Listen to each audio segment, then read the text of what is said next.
தந்தை மகன் தூயாவின் பெயராலே ஆமீன். யோவான் எழுதிய நற்செய்தியிலிருந்து வாசகம் அதிகாரம் 19 இறை வசனங்கள் 25 முதல் 27 முடிய. அக்காலத்தில் சிலுவை அருகில் இயேசுவின் தாயும் தாயின் சகோதரியும் குலோப்பாவின் மனைவியுமான மரியாவும் மகதலா மரியாவும் நின்று கொண்டிருந்தனர். இயேசு தம் தாயையும் அருகில் நின்ற தம் அன்பு சீடரையும் கண்டு தம் தாயிடம், அம்மா, இவரே உம் மகன் என்றார். பின்னர் தம் சீடரிடம், இவரே உம் தாய் என்றார். அந்நேரம் முதல் அச்சீடர் அவரைத் தம் வீட்டில் ஏற்று ஆதரவு அளித்து வந்தார். ஆண்டவரின் அருள்வாக்கு. கிறிஸ்துவே உமக்கு புகழ்.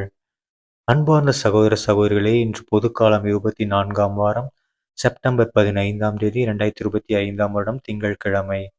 இன்னைக்கு நாம புனித மரியாவின் துயரங்கள், அதாவது தூய வியாகுல அன்னையுடைய நினைவு நாம நினைவு கூர்றோம். ஓகேங்களா? ஸோ நம்ம எல்லாருக்குமே தெரியும் மரியாவின் 7 துயரங்கள். ஓகேங்களா? 7 துன்பங்கள், 7 கஷ்டங்கள். ஓகேங்களா? அதாவது ஏசப்பா பிறந்த பின்னாடியிலிருந்து மரியாவுக்கு ஏற்பட்ட 7 துயரங்கள். ஓகேங்களா? அதெல்லாம் எத்தனையோ பெண்கள் அதெல்லாம் ஏற்கிறதுக்கு பயப்படுவாங்க. ஆனா நம்ம அன்னை மரியாள் ஒரு கடவுளின் தாய். அவ்வளவு துன்பங்கள். நான் அந்த ஒவ்வொரு துன்பத்தையும் சொல்றேன். அப்படியே கேளுங்க. அத்தனை துன்பத்தையும் அன்னை மரியாள் எந்த அளவுக்கு ஏற்றிருப்பாங்கன்னு நினைச்சு பாருங்க. முதல் துயரமாக அன்னை மரியாள் குழந்தை இயேசு பிறந்த பின்னாடி குழந்தையை கூட்டு கோவிலுக்கு போறாங்க. அங்க சிமியோன்றவர் என்ன சொல்றாரு, தூயாவில் ஆட்கொள்ளப்பட்டு இந்த குழந்தை பயங்கரமா இருக்க போகுது. இந்த குழந்தையால பலருடைய எழுச்சிக்கும் வீழ்ச்சிக்கும் காரணமா இருக்கும். ஆனா உம்முடைய உள்ளத்தை ஒரு வாள் ஊடுருவும் அப்படின்னு சொல்லி ஒரு தீர்க்க தரிசனம் சொல்றாரு. அது சொன்னதை கேட்டோன்னே அன்னை மரியாவுக்கு எப்படி இருக்கும்னு நினைச்சு பாருங்க. ஒரு தன்னுடைய குழந்தை அப்பதான் பிறந்திருக்கு, கோவில் கொண்டு போய் காட்டுறாங்க. அப்ப உமது உள்ளத்தை ஒரு வாள் ஊடுருவும்னு சொல்லும்போது, அப்ப அம்மாவுக்கு எவ்வளவு கஷ்டமா இருந்திருக்கும். அப்ப என் குழந்தைக ஒரு உயிருக்கு ஒரு ஆபத்து அப்படின்ற அளவுக்கு அவங்க என்ன ஆயிருக்கும், மனக்கவலை ஏற்பட்டிருக்கும். அதுதான் முதல் துயரம். 2வது துயரம் என்னது? ஏசப்பா குழந்தைய கொல்றதுக்கு தேடுறாங்க. தேடும்போது என்ன பண்றாங்க? அந்த குட்டி குழந்தைய வச்சுக்கிட்டு நம்ம சூசேப்பர், மாதா, இயேசு 3 பேரும் என்ன பண்றாங்க? பயங்கரமா, வேகமா வேற ஊருக்கு தப்பிச்சு ஓடுறாங்க.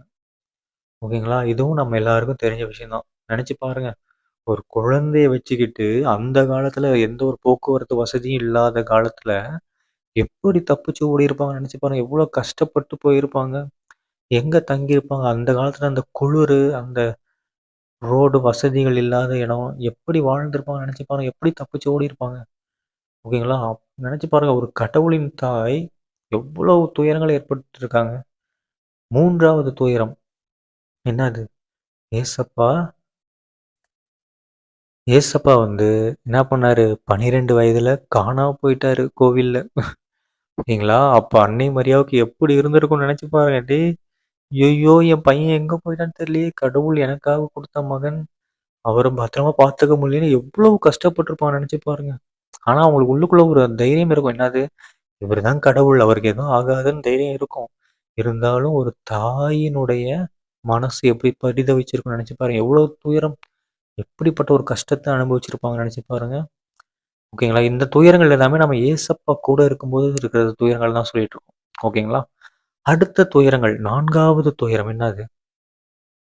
ஏசப்பா சிலுவை சுமந்து போகும்போது அன்னை மரியாவை சந்திக்கிற துயரம். நினைச்சு பாருங்க. எப்படிப்பட்ட கஷ்டமா இருந்திருக்கும். தன்னுடைய மகன் எவ்வளோ பேருக்கு என்னென்ன உதவி செஞ்சிருக்காரு. அந்த மகன எவ்வளவு அதிசயங்கள் செஞ்சிருக்காரு. அந்த மகன சிலுவையில சுமக்க வச்சு சாட்டையால அடித்து அவ்வளவு கொடுமைப்படுத்துறாங்க. அந்த ரத்தம் வடிகிற அந்த மகன பார்க்கும்போது அன்னை மரியாவுக்கு எப்படிப்பட்ட ஒரு துயரம் இருந்திருக்கும்னு நினைச்சு பாருங்க. ஓகேங்களா? அடுத்ததாக துயரம் என்னன்னா, ஏசப்பா சிலுவையில அறைஞ்சிருக்கும்போது, சிலுவை அடியில நின்னு அன்னை மரியாள் ஏசப்பாவ பார்க்கும்போது எப்படி ஒரு துயரம் இருந்திருக்கும். அவரு சிலுவையில அறைஞ்சிருக்காரு. ஆனா உயிரோட இருக்காரு. பார்க்குறாங்க. அப்போ எப்படி இருக்கும்? ஓகேங்களா? அது ஒரு மிகப்பெரிய துயரம். அடுத்ததான துயரம், இதுதான் நம்முடைய வியாகுல அன்னை. நம்ம பார்த்துருக்கிற எல்லா சுரூபத்திலயும் இருக்கிறது தான். என்னது? சிலுவை அன்னையின் மடியில் இயேசு கிறிஸ்து இறந்த உடல். ஓகேங்களா? ஸோ இறந்தது உயிரே போயிடுச்சு. ஓகேங்களா? அப்படி உயிரே இல்லாத ஒரு உடல், இயேசப்பாவின் உடல் வந்து அன்னையின் மடியில் கிடத்தப்பட்டபோது இருந்த துயரம். நினைச்சு பாருங்க.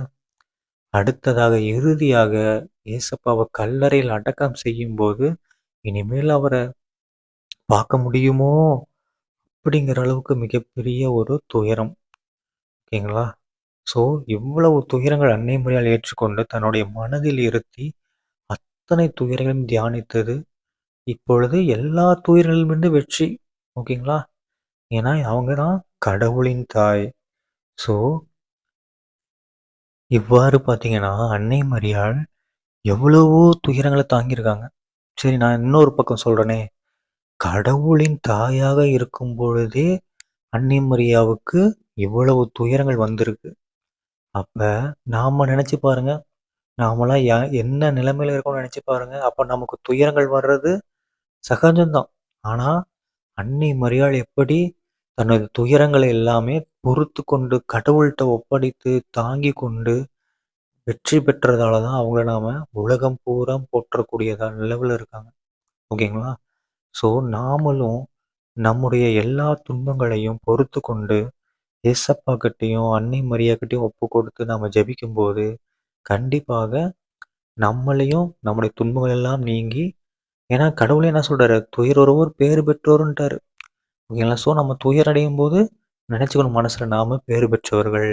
அன்னை மரியாவும் துயருற்றிருக்காங்க. ஏசப்பாவும் துயருற்றிருக்காங்க. ஸோ நெறையா புனிதர்கள் துயருற்றிருக்காங்க. எவ்வளவோ நெறையா கிறிஸ்துவை பா கிறிஸ்துவை பற்றிக் கொண்டு வாழக்கூடிய எவ்வளவோ மக்கள் எல்லாருமே துயருற்று தான் வாழ்ந்திருக்காங்க. ஆனா இறுதியில அவங்களுக்கு கிடைக்கக்கூடிய வலிமை மிகப்பெரியது. என்னது? விண்ணக வாழ்க்கை. ஓகேங்களா? ஸோ நாமளும் என்ன பண்ணக்கூடாது? துயருடையதால் நம்ம சோர்ந்து விடக்கூடாது. ஓகேங்களா? அது மட்டும் இல்லாம, இன்னொன்னு நான் சொல்லணும் அப்டின்னா என்னன்னா, நாம செய்யக்கூடிய ஒவ்வொரு பாவங்களும் அன்னை மரியாவை துயருக்கு உள்ளாக்குகிறது. ஏன்னா, ஏசப்பா நம்முடைய பாவத்திற்காக தான் இறந்தாரு. ஓகேங்களா? அவர் பட்ட ஒவ்வொரு கசையடிகள், அவர் சிந்திய ஒவ்வொரு சொட்டு ரத்தமும் எதனால? நம்முடைய பாவங்களினால ஏற்பட்டது. ஓகேங்களா? ஸோ, நாம என்ன பண்ணணும்? நம்ம பண்ண பாவத்துக்காக கண்டிப்பாக நம்முடைய கடவுளிடம் மன்னிப்பு கேட்கணும். கடவுளே மன்னியுங்க, என்னுடைய பாவத்தால உன்னை சிலுவையில அறைந்தேனே, என்னை மன்னியுங்கள் சொல்லி மன்னிப்பு கேட்கணும். அன்னை மரியாகிட்டயும் கேட்கணும். ஏன்னா அவங்க மகன், அவங்களுடைய மகனை வந்து நமக்காக கொடுத்துருக்காங்க. ஸோ நம்ம கண்டிப்பா என்ன கேட்கணும்? அன்னை மரியாகிட்டயும் மன்னிப்பு கேட்கணும். எப்படி மன்னிப்பு கேட்க முடியும்? இதுவரைக்கும் நம்ம செய்த பாவத்துக்காக போய் சர்ச்சில் போய் பாவ சங்கீர்த்தனம் பண்ணலாம். ஓகேங்களா? பாவ சங்கீர்த்தனம் பண்ணும்போது நம்முடைய பாவங்களும் குறையும். நாம அடுத்து பாவம் செய்யறதுக்குரிய நம்முடைய எண்ணங்களும் போக ஆரம்பிச்சிடும். ஏன்னா, இப்ப வர வர என்ன பண்றாங்க நெறைய ஃபாதர்ஸ் எல்லாமே பயங்கரமா மக்களுக்கு அறிவுரை, பயங்கரமான ஒரு ஆறுதல் சொல்றாங்க. பயங்கரமா ஆவியின் ஆறுதல்கள். ஓகேங்களா? தூய ஆவியின் தூண்டுதலால நிறைய ஆறுதல் சொல்றாங்க. ஓகேங்களா? ஸோ, நம்மளும் என்ன பண்ணணும்? அவங்க சொல்றத கேட்டு பாவத்திலிருந்து விடுபட்டோம்னா, கண்டிப்பாக நம்முடைய அந்த துயரம் நிறைந்த நம்முடைய மாதாவினுடைய எல்லா துயரங்களும், அவங்க அப்ப பட்ட துயரத்துக்கெல்லாம் ஒரு பலன் கிடைக்கும். ஓகேங்களா? அதனால என்ன பண்ணணும்? முடிந்த அளவுக்கு நாம செய்த பாவங்களுக்கெல்லாம் மன்னிப்பு கேட்போம். பாவம் செய்யாமல் இருக்க தினமும் ஜெபம் பண்ணுவோம். அதான் சர்ச்சில ஒரு ஃபாதர் சொன்னாரு. என்னன்னா, "நீங்க காலையில எழுந்திரிச்சு ஒரு ஜெபம் பண்ணு. நைட்டு தூங்குறதுக்கு முன்னாடி ஒரு ஜெபம் பண்ணு. ஸோ, இன் பிட்வீன் கேப்ப வந்து கடவுள்ட்ட ஒப்படைச்சிரு." பேக்கிங். காலையில ஒரு பேக்கு, நைட் ஒரு பேக். இடைப்பட்ட கேப் கண்டிப்பா யாருக்கு? கடவுள் பார்த்துக்குவாரு. சரிங்களா? ஸோ, நம்முடைய வாழ்க்கையின் அனைத்து நாட்களையும் கடவுளிடம் ஒப்புக் கொடுத்து ஜெபிப்போம். சரிங்களா? தந்தை, மகன், தூய ஆவியின் பெயராலே ஆமென். இயேசுவுக்கே புகழ், இயேசுவுக்கே நன்றி, மரியே வாழ்க, இயேசுவின் ரத்தம் ஜெயம். ஹல்லேலூயா. Praise the Lord.